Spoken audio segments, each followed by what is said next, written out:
Саламатсыздарбы, менин катталуучуларым. 2018-жылы мен Анкарадан стаж алгам, стажировка кылгам.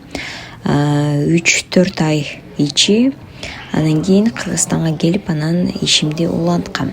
Ал эми азыр кайрадан бул жака келдим, бирок Стамбул шаарына келдим. Докторантураны өтүп атам да.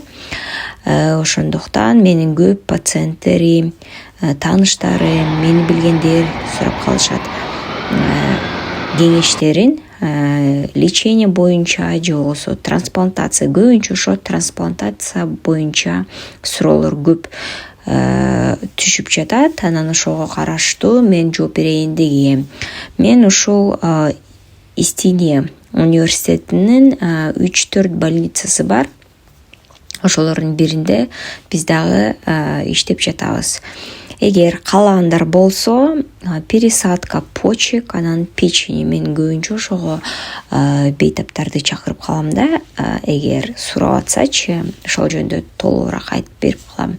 Эгер кандайдыр бир чекап болсо, обследование керек болсо, лечение же болсо пересадка, бөйрөктүн пересадкасы жана боордун пересадкасы, жана ошондой эле жаш балдарга болгон пересадка. Жаш балдар 5 жаштан өйдө болуш керек, ушундай бир критерий бар. Эгер сиздер бул больницага барсамбы же болбосо бул специалистке барсамбы деп кичине ойлонуп турсаңыздар, консультация керек эле, эмне деп айтат экен десеңиздер, онлайн консультациялар да өткөзүшөт булар.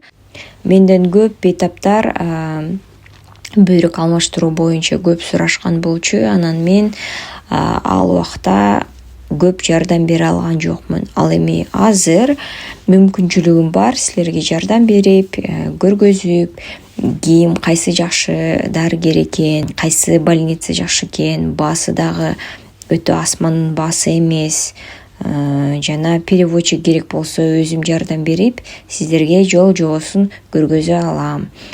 Эгер суроолоруңуздар болсо, албетте мага жазыңыздар, баарыңыздарга жооп берем.